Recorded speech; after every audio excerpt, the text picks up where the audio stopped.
Mind has manifested the brain to work.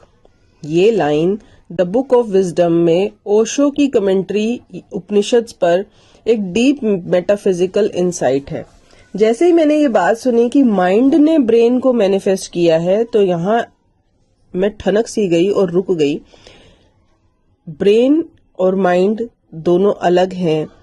Mind पहले आया, brain बाद में आया। इसका मतलब ये है कि माइंड फिजिकल ब्रेन से पहले एग्जिस्ट करता था और ब्रेन सिर्फ माइंड का टूल है। ठीक है, तो माइंड जो जिसकी हम बात कर रहे हैं, वो माइंड जो है वो गॉडली पावर वाला है। उसने मैनिफेस्ट किया है ह्यूमन ब्रेन को, जैसे सॉफ्टवेयर ने हार्डवेयर को डिजाइन किया हो। ठीक है, अब ये समझते हैं ये कॉन्सेप्ट क्वांटम और कॉस्मिक दोनों डायमेंशन को टच करता है, पर इसका जो डीप लेवल है वो ये है।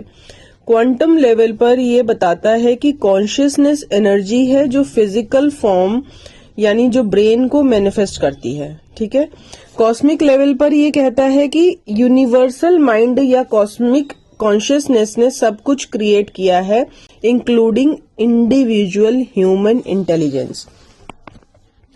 ठीक है, सो टेक्निकली ये कॉस्मिक कॉन्शियसनेस के डोमेन का कॉन्सेप्ट है, जहां से क्वांटम प्रिंसिपल्स डिराइव होते हैं।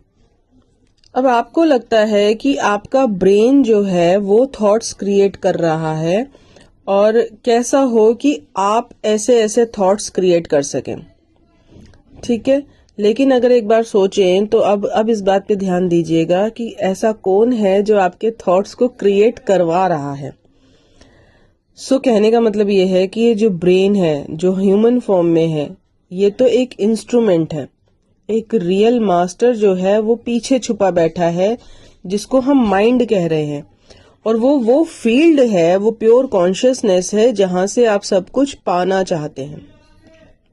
अब ओशो का कहना है बुक ऑफ विजडम में कि माइंड ने मैनिफेस्ट किया है वो ब्रेन ताकि वो काम कर सके। यानी एक माइंड है, एक कॉन्शियसनेस है, उसने एक, अब इस यहां से ना हम थोड़ा सा इसको एक विजुअलाइजेशन देते हैं, इसको एक पिक्चर देते हैं इस सीन को, कि हम ऊपर से देखें या हम प्योर कॉन्शियसनेस होके देखें, उस लेवल पे जाके देखें कि एक खाली स्पेस एक थॉट कैरी करके दौड़ रहा है, चल रहा है, और वो ये चाह रहा है कि मेरे इस विचार पे काम करने के लिए कोई मुझे टूल मिल जाए। और वहां पर वो एक ह्यूमन ब्रेन क्रिएट कर रहा है जो इस थॉट को पकड़ेगा, इस थॉट पे फिर काम करेगा या उसके साथ उसको कुछ वो करेगा। ठीक है, तो समझने वाली बात यह है कि इनविजिबल ने डिजाइन किया है विजिबल को, और हमें लग रहा है कि हम इनविजिबल मतलब हम विजिबल हैं और हम थॉट इनविजिबल क्रिएट करते हैं, फिर वो विजिबली हमें क्रिएट होके दिखता है। समझ में आया? कंफ्यूज तो नहीं हो गए? हाँ, it's a beautiful thought, it's a beautiful thing. जब समझ में आई तो पता चला कि हमें भी, हमारे पास विचार भी कहीं और से भेजे जा रहे हैं।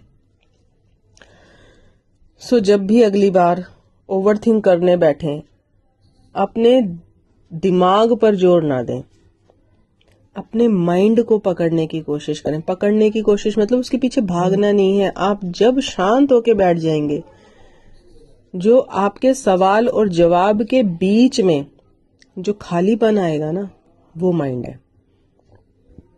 ठीक है, अब बात यह है कि आपका जो ब्रेन है वो कहना मानेगा, आपका माइंड उसे डिजाइन करेगा।